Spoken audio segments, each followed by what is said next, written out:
What's up, everybody? Welcome back to Metal Mailbag. Okay, because this one feels different already because this isn't me looking back at someone else's dream. It's me standing inside my own. Because last week, on paper, I began a documentary. But the truth is, this thing started 40 years ago, May 8th, 1986. I was there, not as a filmmaker, not as a documentarian, but as a kid in a room full of volume, thinking that this is the life. And somewhere in that same era, I was chasing my own version of it because at the time I was the bass player in a band called Born Dead out of New Haven. We weren't famous. Not even close.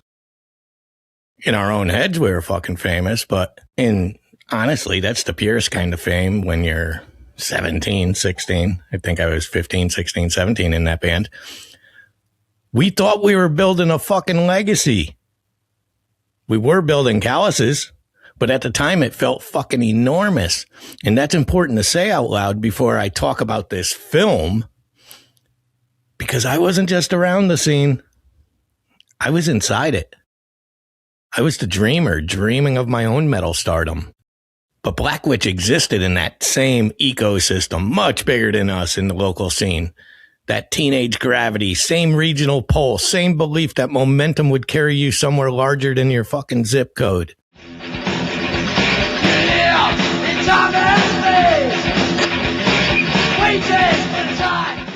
So when I say this project began last week, that is technically true.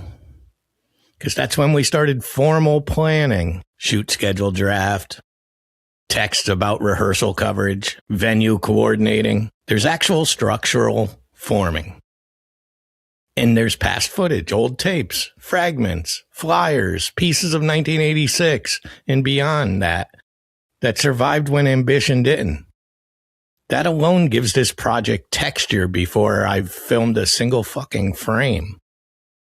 But emotionally, I know that this began as a teenager dreaming about being on stage and not being behind the camera. For a long time, I thought my dream was metal stardom. We all do this, but now I know it was storytelling. I just didn't have the language for it yet. Black Wytche's first show was May 8th, 1986. Their final show will be May 8th, 2026. 40 years to the day. Two of the members haven't played in nearly 4 decades. And Ronny, the great Ron Vanacore, who was the drummer and the singer back then for Black Wytche, never stopped. And now he's the guitarist and the singer for Curse the Sun, where his son Logan, 16 years old, I believe, is the drummer. 16.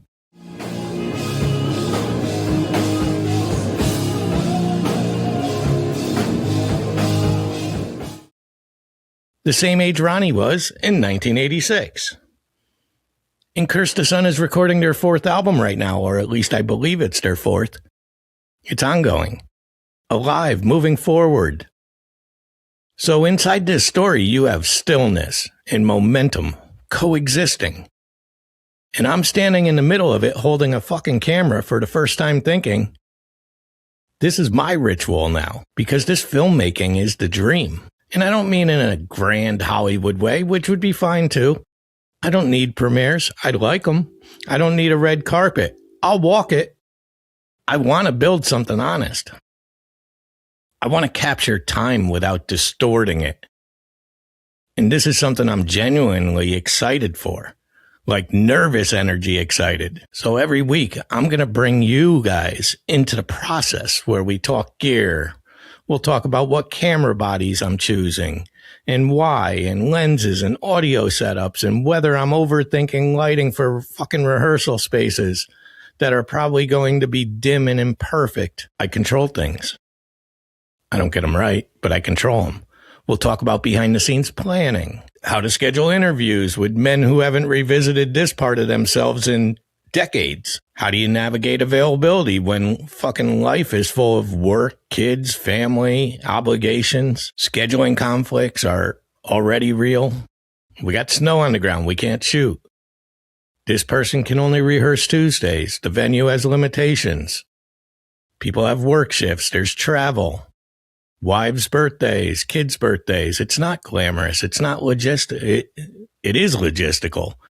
And I love it because every spreadsheet, every equipment checklist, every fucking battery I charge feels like forward motion in the direction I didn't have when I was 17 with a fucking bass strapped on that I could have just used the E string, to be honest with you. There's something poetic about that shift. Because back then I thought stage was the destination, but now I realize the camera is. And I'm not pretending I have this figured out in any way, because there's footage from the past, which is a fucking gift. But that also means responsibilities. How the fuck am I going to integrate archival material without turning this into nostalgia? How do I let old footage breathe without letting it dominate? And the quality of it. It's 40 years old. And how do I film men confronting their teenage selves without pushing them towards emotions they may not want to perform? Because that is the other thing.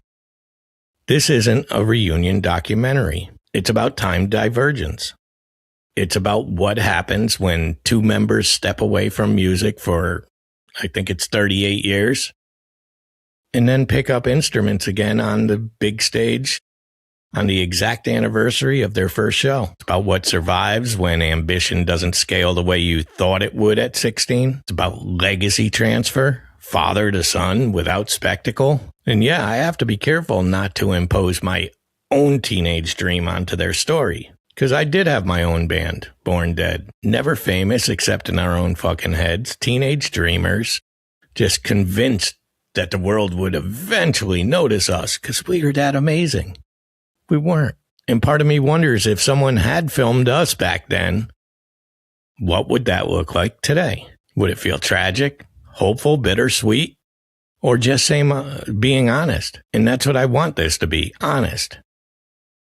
But I'm excited. I am. This is a dream come true for me in a way that feels grounding, not frantic, not ego-driven, grounded. This is my dream now, to be the filmmaker, to build something that outlives the noise, to document the quiet fracture, the subtle divergence, the morning after the final show. And I am aware of how full circle that feels. Teenage me wanted the spotlight. Adult me wants to frame that light correctly. And that shift, that's part of the story too. So what I'm here to tell you is every week, I think we're going to unpack it. My gear choices, the creative doubts, my small victories, scheduling headaches, the moment where I question whether I'm capable of carrying something this layered. I think I am. I'm pretty prepared. And probably the moment where I get way too excited about lens choice that only 5 of you will even care about, and that's being large. But that's fine, because this isn't just their final ritual, it's also mine. May 8th, 1986, I was a kid in a tough life dreaming of being a metal star. And May 8th, 2026, I'm going to be behind the camera documenting what 40 years actually does to a dream. Somehow, it feels more meaningful than the fantasy ever did. So if you want to follow this as it builds, the messy middle, the planning, the equipment tests, the archival discoveries, the inevitable curveballs, you know I'm going to find them. Just stay with me. I'm going to try to add that to maybe Saturdays or something, but let's start getting into the gear and how I'm thinking about shooting something that spans 4 decades. So this is just the beginning. Black Wytche, The Ritual. Hope you enjoy it. It's Metal Mailbag. I'll see you guys next week.